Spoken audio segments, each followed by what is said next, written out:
You're good to go. Good morning, everyone. Welcome to our June 8th Commissioners Meeting.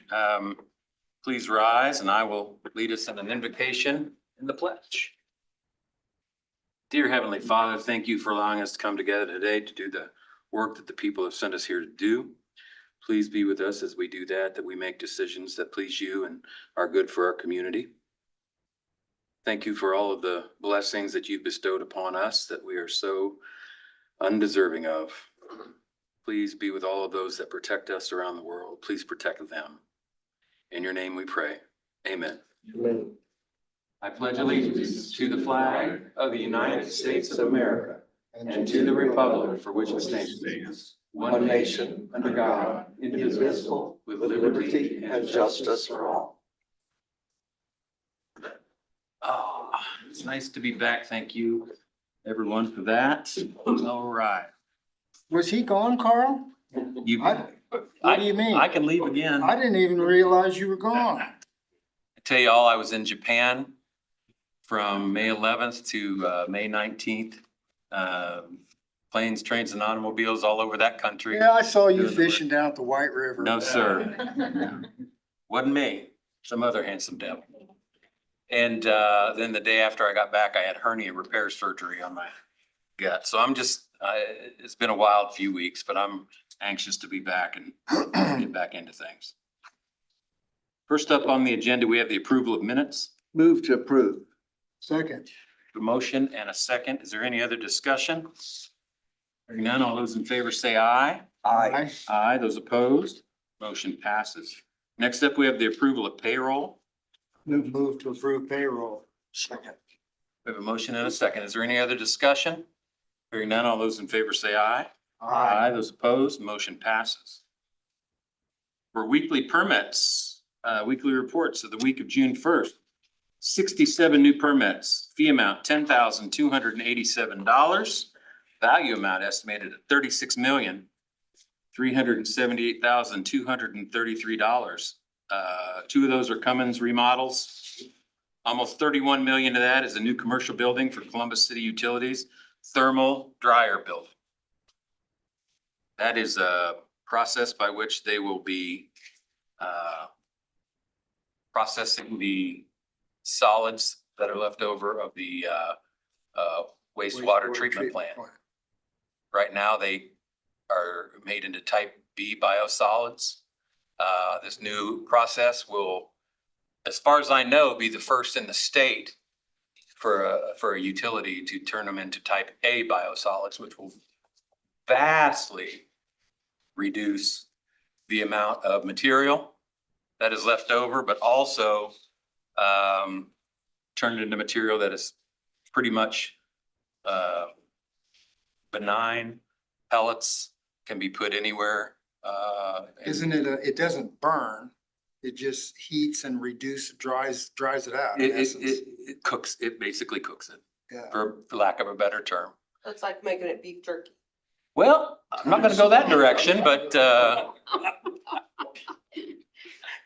probably not far from that process, but right now I know the utilities, they take about a truck a day down to the Medora landfill. We couldn't put it in our landfill because of the amount, but that'll save the city quite a bit of money over the years. But it's pretty cutting edge stuff, so follow up on that. Riley's writing very quickly over there. Yeah. Okay. That report's available in the code enforcement office if anyone would like to see it. Next up, we have our. Riley, we don't have the facts on that. No, we don't. But a call to Utilities. the utilities and they give you, we're kind of speculating a little bit, but Oh, yeah, for sure. yeah, it'd be some good stuff to read Yeah, about. we're I just think. BSing over here. It's interesting stuff. It's interesting stuff. Next up, we have Danny Hollander, our county highway engineer. Good morning, Danny. Morning. You have an expenditure that needs ratified. Tell us about that. It was our bulldozer that, we couldn't repair it, so we had to take it to Callister. I'd make a motion, we ratify the expenditure with Callister $5,406.30.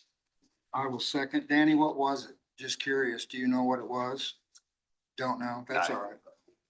Something our mechanics couldn't take care of. So. Yeah. We have And a you've got motion. some creative mechanics, so it must have been a component Yeah. that they just couldn't make. All right. We have a motion and a second. Is there any other discussion? Hearing none, all those in favor say aye. Aye, those opposed, motion passes. Danny, we have a decision on the 2026 road overlay program phase 2. Right. I reviewed the bids and they were all in order. Dave O'Mara was low on 3 of the roads, and then Milestone was lower on the remaining.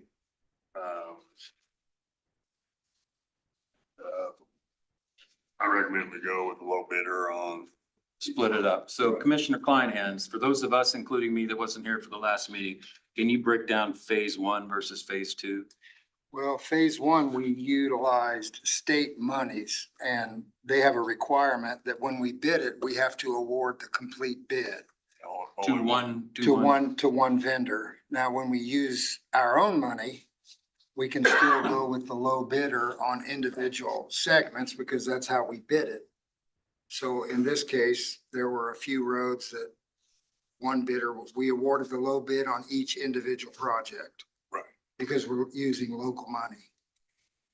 Phase 1 was 19.32 miles.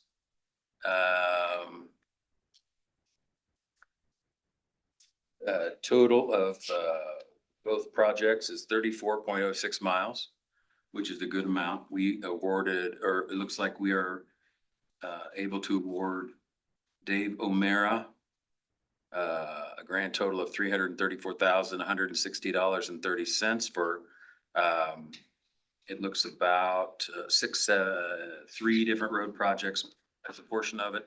Remaining 17 with Milestone. Total amount is $1,484,948.15 to be paid out of commissioners' funds. And Tony, I will add, this money is money we specifically asked the county council to put $1.5 million in our budget. Because at the time, a year ago, we weren't sure whether we were gonna get any, what's it called? Community Crossings grant money. Well, we were sure we weren't. So they put it in our budget, and so we're using this, and they wanted us to go ahead and use it for overlay. So thank you, Marcus, and the council for doing that. Because 34 miles of road is a lot for us to cover in a year. It is. So we're glad to do it. And it shortens the time between repaving. At that rate, every road has to last about 23 years.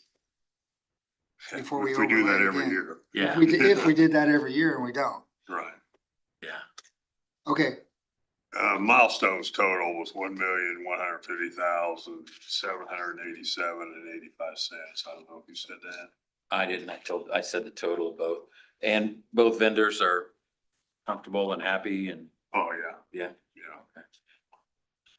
And we saved $14,600 by splitting it up. Okay. Good enough. Very good. Very good. Okay. Commissioners? I'd make motion. We go ahead and award this phase 2 program and again, $334,160 and 30 cents. 30 cents goes to Dave O'Mara out of North Vernon. And the balance will go to Milestone here at Columbus. That's my motion. And that milestone number, Carl? I'd have to do a little subtracting. It's $1,150,787 And 85 and cents. 85 cents. Yeah. We have a motion. I'll second. We have a motion and a second. Is there any other discussion? Hearing none, all those in favor say aye. Aye. Those opposed, motion passes. I will add another little tidbit. We're fortunate that Milestone has a plant in Bartholomew County because we get Usually they're the low bidder because they want their own county and they're in our county, so transport's a little cheaper. But every year we get a little bit more miles paid because we have Milestone in our county, so I'm glad they're here. Well, with current diesel prices, the hauling is a significant Yeah, portion of it. If you gotta haul it from out of county, it's, yeah. Makes a big difference. All right, Danny, anything else for us today? just a weekly crew report if you want that. Let's have it, please. We ditched on 25th Street and on Rogers Street in Royal View. We mowed back tree limbs that were growing into the road on 1200 East and 500 West. We've been Durapatching. We placed stone along Enon Road and 800 North, where they've been paved. So we put shoulders back on those roads. Worked on signs, and then we hauled some stone to the fairgrounds for the new building site. And then Milestone paved Base Road, Pond Drive, and also 650 West. Okay, very good.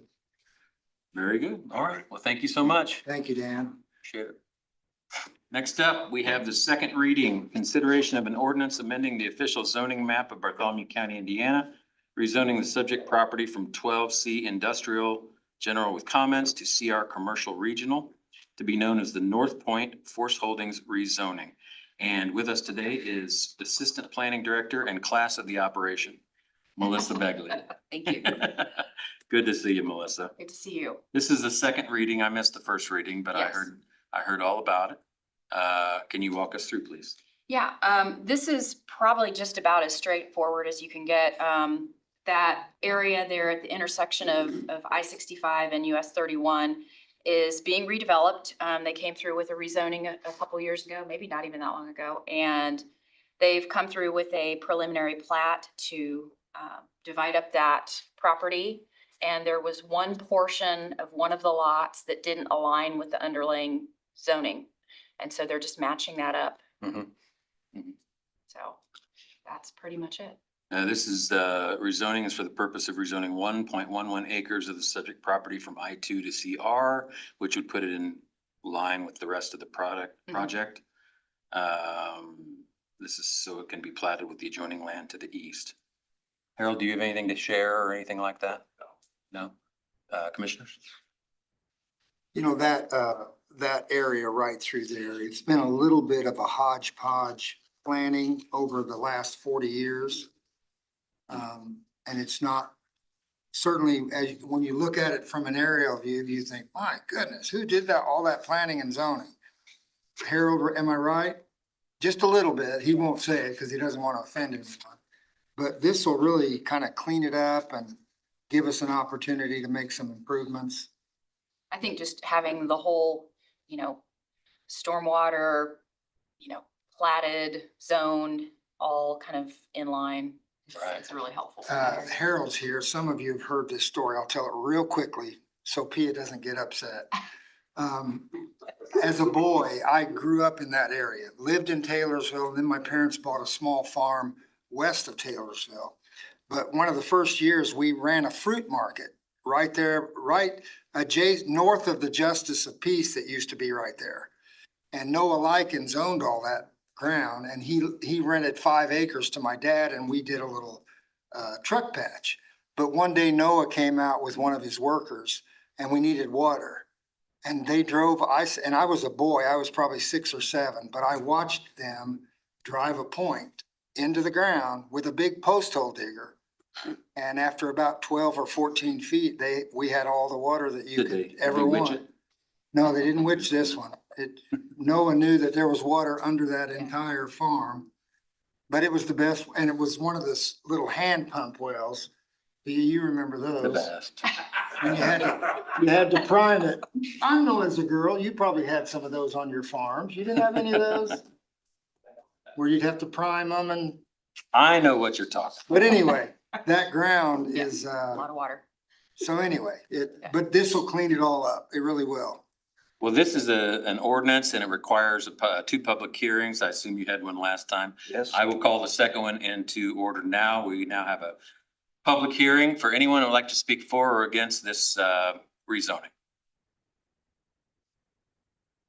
Okay, I'm seeing and hearing none, so the public hearing is closed. Anyone else have any thoughts on this whatsoever? No? All right, commissioners?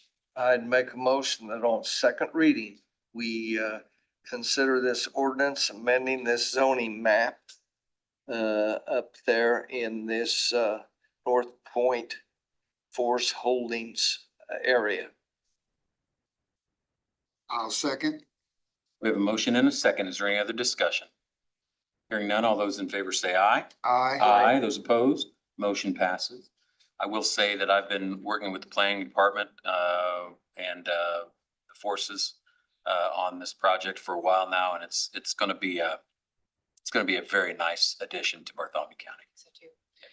I have one technical comment or one question. Yes. Tina, do you take this to get this all signed, or do I need to provide this for signatures? Do you have the drawings? You have it, And okay. We'll make sure it gets done and then we can email Perfect. you if that's okay. Yeah, thank you. She's been helping fill me in on my gaps. So, Do you have the drawings? very helpful. It's have not the a drawing, it's just the ordinance. Just Yeah. the ordinance. Yeah. Okay, gotcha. Yeah. Okay, Yeah. wonderful. All right. Thank you. Thank you so much. Thank Thanks, you, Melissa. Melissa. Thank you, Harold. Thank you. Next up, we have by the way, Harold and I passed each other on a train in Japan. Closing speed of about 360 mile an hour. Yeah, that's right. That's a fast train. That's a fast train. Next up, we have a consideration of memorandum of understanding with Tyler Technologies Incorporated for our information technology department. Scott Mays, our IT director. Good morning, Scott. Morning. Good to see you. We have this is a piece of software we've used for a very long time. It evolved from the state of Indiana, allows our veterans office to manage their caseload and upload the information they have to provide to the state. This appears to be just an update to that memorandum of understanding with Tyler Technologies, the software maker. Couple highlights of the agreement. It does automatically renew, so it takes 30 days notice to cancel if we ever would choose to. They have the right to raise the price, it says in the agreement. And it's for the amount of 3 user licenses that we use in the veterans office, and everything else appears to be normal, just understanding to use the software. Is this budgeted? Is budgeted $1,513.50. Mhm. Is the 2026 to 2027 renewal, expires July 16, 2027. Okay. IT budget, yes. Commissioners, $1,513.50 for 3 users. July 26 to July 27. Any thoughts?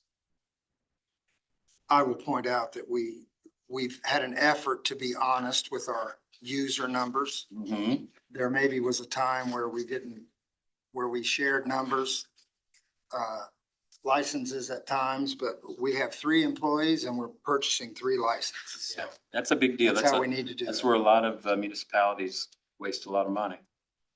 I'd make a motion, we go ahead and sign this MOU with Tyler Technologies for the Veterans Office, $1,513.50. Second. We have a motion and a second. Is there any other discussion? Hearing none, all those in favor say aye. Aye. Those opposed, motion passes. Okay. Next up, we have a ratification of expenditure for our maintenance department. Rick Trimpey is here. How are you, Rick? Good. How are you guys? Good. Morning, Rick. Getting ready for the fair, Rick? We are. Okay, good. It's about there. Good. We have ratification for some repairs at the Purdue Soil and Water Building. We had a unit go down, HVAC. So the maintenance department took the ceiling down, removed the old one. And we actually bought the unit from South Central for $4,970.25. So we put it back up and then hired Circle R Mechanical to basically install it because it's a new system and we're not qualified for the new system that they change every 2 years. So It was up in the ceiling. it was up in the ceiling. So we How had did you lift it once you got it in the building? hand and. He's really strong. He's really strong. Winches and, Crank up lift. okay. It looks like we had $4,970.25 South Central Company for the unit. $4,421.15 for labor and material from Circle R Mechanical. And $2,522.94 from HRC Roofing and Sheet Metal to repair the metal roof. All three claims will be paid for rental funds. What that means is the state pays rent for that Purdue building. For section of it, yes. For section of it. And obviously for that building, these funds would all be used on that building and that's what Correct. Federal. So the roof repair was for damage that was during the winter with the snow load and the ice buildup that, Oh, ice dams and stuff. so they come in and repaired that and went over the whole roof and Okay, tightened Gotcha. up screws. gotcha. And this will put us back in their good graces. Yes. Okay, commissioners? Yeah, I'll make a motion that we go ahead and ratify these expenditures for the maintenance department. Second. We have a motion and a second. Is there any other discussion? Hearing none, all those in favor say aye. Those opposed? Motion passes. That ends our advertised agenda. A reminder that next meeting will be next Monday, June 15th, 2026. We have a gentleman with us today, Michael French, and would like to speak to us about flock safety cameras in the county. Mr. French, please come forward. Give us your name and your address, and you have 5 minutes. My name is Michael French. My address is 6071 North State Road 9, Hope, Indiana. I've been a Bartholomew County resident for about 15 years now. And I'd like to thank you for allowing me to speak here today. I've never spoken with the commissioners before, but I feel this topic is important enough that I need to voice my concerns, and I will give each of you a copy of this paper. I also intend to speak with the Board of Public Works and Safety tomorrow if allowed. At the city. Was that with the At the city? city. Yes, correct. First, I would like to applaud the city of Bloomington, Indiana for their wise decision to not renew their contract with Flock and to remove Flock license plate readers from their community. I've noticed more and more Flock cameras in Columbus and Bartholomew County, and I hope that soon the city of Columbus and Bartholomew County will follow Bloomington's example and remove Flock cameras from our community. Dozens of communities have already done so, including Boulder, Colorado, the city and county of Denver, Colorado, Sedona, Arizona, Edmonds, Washington, Pittsboro, North Carolina, and elsewhere. City employees in Dayton, Ohio are covering their Flock cameras with plastic bags due to privacy concerns, as are deputies in Dane County, Wisconsin. These communities are doing so not only because of privacy concerns, but because of misrepresentations that Flock has made in its marketing. In canceling their contract, Denver City Council went so far as to say, "We have serious concerns about Flock Group Inc.'s ethics, transparency, and credibility. We do not believe that the city and county of Denver should continue doing business with a company that has demonstrated such disregard for honesty and accountability." Flock safety sounds good. Who doesn't want safety, right? Many law-abiding citizens have a problem with Flock's ideas of safety. In Toledo, Ohio, Brandon Upchurch's license plate was misread by a Flock camera and flagged as stolen. He was pulled over, police drew weapons on him, and he was attacked by a police dog and arrested for resisting arrest and obstruction, even though he had committed no crime. Charges were later dropped. In Florida, a Dodge Durango caused a crash resulting in 3 fatalities and the driver fled. Lindsay Isaacs was arrested months later on charges including vehicular homicide based on a Flock license plate reader showing her Durango in the area the night of the crash. She spent 13 days in jail while police had no idea who the real culprit was. There are many cases like these, and it is only a matter of time before an incident like this happens in our community, if it hasn't already, because of Flock's tendencies to misread license plates. There are also concerns about the misuse of the data that's being collected. We know of at least 18 incidents of police misusing the information to stalk or track wives, ex-girlfriends, etc. A police chief in Sedgwick, Kansas used Flock cameras to track his ex-girlfriend 228 times. Flock employees have also admitted to accessing data without good cause after first denying it. However, we don't know what we don't know.